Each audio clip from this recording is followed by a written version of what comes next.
For the last 2 weeks, I've talked to the Republicans who are leading the Ohio House, first Speaker Jason Stephens and then Representative Merrin, who claims leadership over the Ohio House Republican caucus. But I also sat down with another leader who could become a key player in what happens in the House in the coming weeks.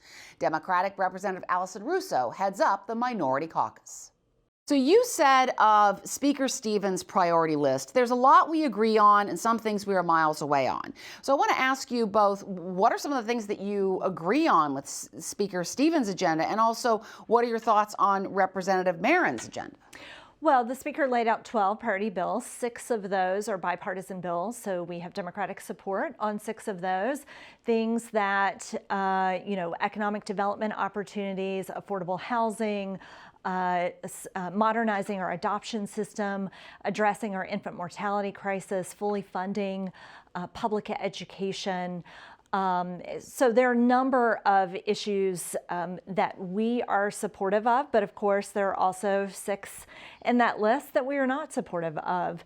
And, from the beginning, I've always said, this is not going to be perfect. We're not going to agree on everything, and we will certainly be pushing back, especially on some of these more extreme pieces of legislation and legislation that we think is ultimately going to be harmful to the people of Ohio. Any thoughts on what Representative Merrin has unveiled? Frankly, I haven't seen the full priority list. My understanding is there's some overlap with the Speaker's list. I will say Representative Merrin has talked about 2 things that he cares about that, I think we could find Democratic support. For example, ethics reform is a space that Democrats have introduced legislation. In fact, I have sponsored legislation in the past. And, increasing the local government fund, the percentage, that is something that we have always supported. Unfortunately, Representative Merrin has also made statements that he doesn't want Democrats to have any wins, which I think is a poor perspective on this. We come into these jobs not for Republican wins or Democratic wins. We come into this job for Ohio, wins for Ohio, wins for our local schools, wins for our communities, wins for our working families. Both Stephens and Merrin have tax proposals as priority bills. Both are flat taxes, at least for a while. Stephens is a 2 3/4% flat tax along with some property tax changes, including eliminating the 10% state's rollback. Merrin's is a 2.5% flat tax, and then eventually the income tax would be completely eliminated. But yet both say that they will cost probably more than $1 billion to the state, and yet they want to still fully fund the Fair School Funding Plan. They want to do universal vouchers. They want to do economic development. What are your thoughts on these? Well, my thoughts are sounds like you're not going to be able to balance the books with everything that's on that list. Listen, as Democrats, we support tax cuts as long as they are targeted towards our middle class families and they're putting money back into the pockets of middle class families. We don't want to create more tax cuts for the super wealthy, nor do we want to create tax cuts that ultimately are simply going to be tax shifts and are going to cost our local governments money, our schools money, our libraries money. To me, that's not a tax cut, that's a tax shift. And at the end of the day, if we can come to some sort of tax policy that is really targeted to the families who need it most and putting money back into their pockets, we can support that. But we're not going to do it at the expense of, cutting the legs out from under our local governments, because what that means, that is less public safety forces, that means fewer teachers in our schools, and that means fewer folks who are staffing our libraries and making sure that we've got those valuable assets in our communities. And potentially brings about the tax shift that you were just talking about, Correct. Which we heard going back to former Governor John Kasich. That's correct. Both Stephens and Merrin have bans on trans athletes and girls' sports and bans on environmental, societal, and governance, or ESG investing. Are you hoping that some of the difficulties between these 2 caucuses might result in legislation that you've called extremist not moving forward? Well, listen, as I've said from the beginning, we are going to fight back on any of these cultural war issues that at the end of the day really are doing nothing to improve the lives of everyday Ohioans. I mean, we'll take the trans athlete sports ban. You know, we're talking about 6 students in the entire state of Ohio. This is nothing more than state-sanctioned bullying of children. These are children who just want to play sports. So we absolutely are not going to support that. We want to make sure that Ohio is a place that is welcoming for all. That is what is going to keep businesses here, keep our people here, attract more people and businesses here. And these bills do nothing towards that goal. Are you worried at all about how this struggle might affect legislation that really needs to pass, such as the budget? Well, I think there are lots of things around here that we can get distracted by, but at the end of the day, to pass something like the budget requires 50 votes. To pass any bill requires 50 votes. And, you know, so that is what we will remain focused on, is where are pieces of legislation that we can find agreement and we can get to those 50 votes. So we've heard from Stevens and Merrin on this show about their agenda. So I want to ask you, what is the agenda for House Democrats? So the agenda for House Democrats really focuses on people first. So everything that we support, everything that we are moving forward is really centered around how can we make sure that we are investing in Ohio's biggest and best asset, and that is our people. So in addition to some of the things that were actually laid out in the Speaker's priority list, you know, things like affordable housing, investing in our public education, those smart community investments, you know, we really want to make sure that things like childcare, early childhood, that we've got good, strong investments in that space. The governor's budget looked at, for example, publicly funded childcare, increasing the eligibility to 160% of federal poverty level, which is great. That is movement, but we want it to be even higher. It really should be up to 200% for us to really start to get into where we need to be to support working families. You know, in that space as well, if we want to make sure that this is a place that is good to raise families, we also need to be looking at things like paid family and medical leave, which we know through the pandemic is so very important, not only for working parents, but also for caring for our aging loved ones. You know, as we want to make sure that we're keeping people into the workforce and they're not having to choose between taking care of a loved one or an infant and a paycheck. You know, we also want to make sure that we are keeping our community safe.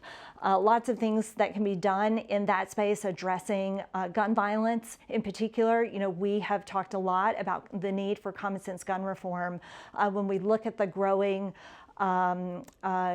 rate of gun violence in some of our communities, you know, how do we reduce that violence? It's not only about addressing common sense gun reform, but it's also about, you know, what are some interventions that we can do to make sure that our youth have programs that, number one, are giving them things to do that are productive, but also getting them ready for jobs of the future. So there are a number of things that we can continue to do to, again, invest in our people, invest in our future, that, you know, really set us up for success. What is your hope that these agenda items could potentially get passed, especially when you talk about gun violence? I mean, some of these gun proposals have moved absolutely nowhere. Yeah. In fact, all of them have. Well, unfortunately, you know, in that space in particular, it has been a huge problem here in the state of Ohio because of, you know, frankly, it's not for lack of the public support of these issues. In fact, we know that things like expanded background checks, red flag laws, those extreme risk protection orders, those have overwhelming support from Ohioans from both sides of the aisle. The real impediment here has been some of the extremism within our legislature. And so, you know, in spite of the fact that that is a challenge, we will still keep pushing those issues and still keep talking about those issues and highlighting to the public why these things are important and why it's important for us to be doing something in this space. One of Merrin's priorities, in fact, his top priority, is the 60% voter approval to amend the Constitution.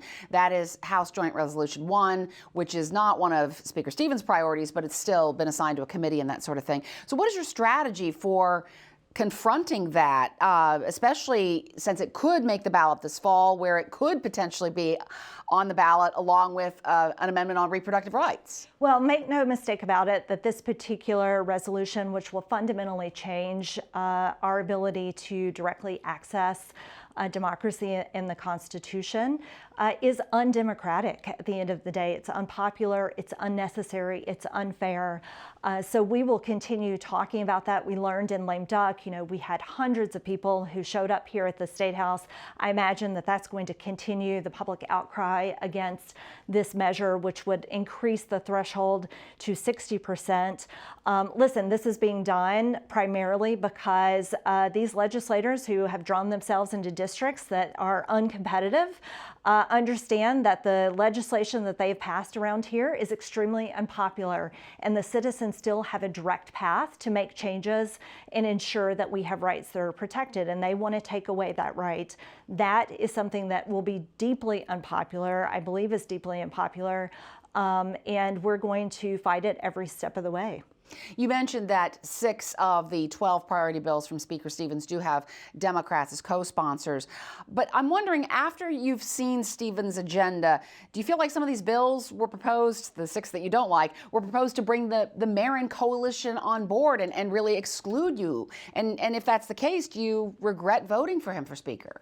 Well, I think that, anytime we have priorities laid out in the past, there's recognition that some of those things are probably going to pass and some may not. So just because things are proposed doesn't mean they're actually going to make it across the finish line. And by the way, they also have to make it across the finish line in the Senate, and the governor has to sign them. So there's still a long way to go with each of these pieces of legislation. I think right now, frankly, what we're more focused on is getting through the budget. We have the transportation budget that's coming up. We have the operating budget. To me, the most important policy that we do in the General Assembly is the state's operating budget. That's really where we show where our priorities are and where we want to invest our money. So that's what we stay focused on. Again, this is not a perfect alliance. We know exactly what we're getting here. But regardless of who we're working with, if it's the Speaker or some other Republican, Democrats will do what we've always done, and that is we try to find areas of common ground, because at the end of the day, the people sent us here to get work done for them. And that's what we're going to do. As the minority leader, you do have to work with the Speaker. It's part of the job. And again, the 6 bills that have Democratic co-sponsors, does that imply that you've got a good working relationship with Speaker Stevens? So far, Speaker Stevens and I have had a good working relationship. We're both professionals in this job. We've known each other now for a couple of General Assemblies that we've served together.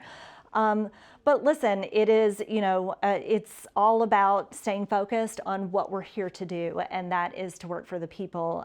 To me personally, this is not about, again, Democratic wins, partisan wins. This is about getting the work done.